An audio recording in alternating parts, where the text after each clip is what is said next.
പരാതി എപ്പോഴും ഉള്ളത് തന്നെയാണ്.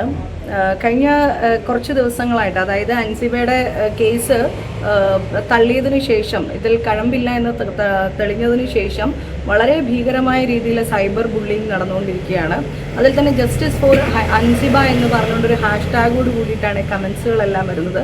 ഒപ്പം എന്നെപ്പറ്റി അപകീർത്തികരമായ പലതരം വീഡിയോസും പുറത്തു വന്നുകൊണ്ടിരിക്കുന്നുണ്ട്. അതിന് മുമ്പും ഉണ്ടായിരുന്നു. ഞാൻ പത്രസമ്മേളനത്തിൽ തന്നെ പറഞ്ഞു, ഞാൻ ഡിഫമേഷനൊക്കെ കൊടുക്കുകയാണ്, അപ്പോൾ നിങ്ങൾ ഇങ്ങനത്തെ വീഡിയോസൊക്കെ പിൻവലിച്ചുകൊള്ളൂ എന്ന് ഞാൻ ഓൾറെഡി പറഞ്ഞതാണ്.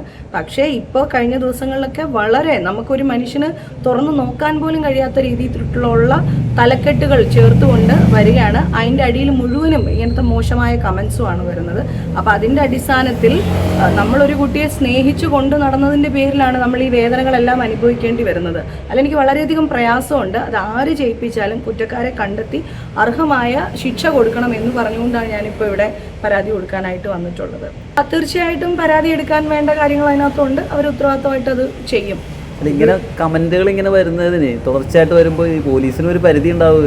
കമന്റ് അല്ലല്ലോ പെർട്ടിക്കുലർ ആയ ചില ആൾക്കാർ ഇരുന്നു കൊണ്ട് വീഡിയോസ് എന്ന് പറഞ്ഞത് സോഷ്യൽ മീഡിയ എന്ന് പറയുന്നത് ഫേസ്ബുക്കിലാണോ? അല്ല, യൂട്യൂബിലാണ്. യൂട്യൂബും ഉണ്ട്, ഫേസ്ബുക്കിലും ഞാൻ കാണുന്നുണ്ട്. പോസ്റ്റുകൾ ഇടുന്നുണ്ട്. പോസ്റ്റുകളല്ല, എന്നെ പറ്റിയിട്ട് അപകീർത്തികരമായ വീഡിയോസ് ചെയ്തുകൊണ്ടിരിക്കുന്നുണ്ട്. നിരന്തരമായ വീഡിയോകൾ, വളരെ മോശമായിട്ടുള്ള വീഡിയോകൾ, യാതൊരു അടിസ്ഥാനവുമില്ലാത്ത യൂട്യൂബ് വീഡിയോസ് ആണ് ഞാൻ കൂടുതലായിട്ട് കണ്ടത്. യാതൊരു അടിസ്ഥാനവുമില്ലാത്ത വളരെ മോശം, ലജ്ജാകരമായിട്ടുള്ള ഒരു എന്താ പറയുക, ഒരു പുരോഗമന ചിന്താഗതിയുള്ള ഒരു സമൂഹത്തിന് ചേരാത്ത വിധത്തിലുള്ള, അതും ഒരു സ്ത്രീയെ പറ്റിയാണ് പറയുന്നതെന്നുള്ള ഒരു ചിന്തയില്ല.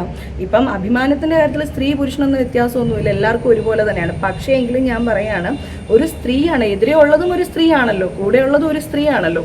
അപ്പം അത് പോലും നോക്കാണ്ട് വളരെ മോശമായിട്ടുള്ള വീഡിയോസ് ചെയ്തുകൊണ്ടിരിക്കുകയാണ്. അത്തരം വീഡിയോസ് നീക്കം ചെയ്യണം എന്നുള്ളതാണ്.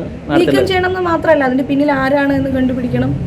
കൃത്യമായിട്ട് നിയമത്തിന് മുന്നിലേക്ക് അവരെ കൊണ്ടുവരണം. ഇനി ഒരാൾക്ക് ഈ അനുഭവം ഉണ്ടാകരുത്. അതിന് വേണ്ടിയിട്ടുള്ള കാര്യം തീർച്ചയായിട്ടും അങ്ങനെ ഉണ്ടാവണം. എനിക്കറിയില്ല, അതൊക്കെ നമ്മൾക്ക് ഊഹാപോഹങ്ങൾ പറയുന്നതിൽ അർത്ഥമില്ലല്ലോ. അവരത് വേണ്ട പോലെ നോക്കട്ടെ.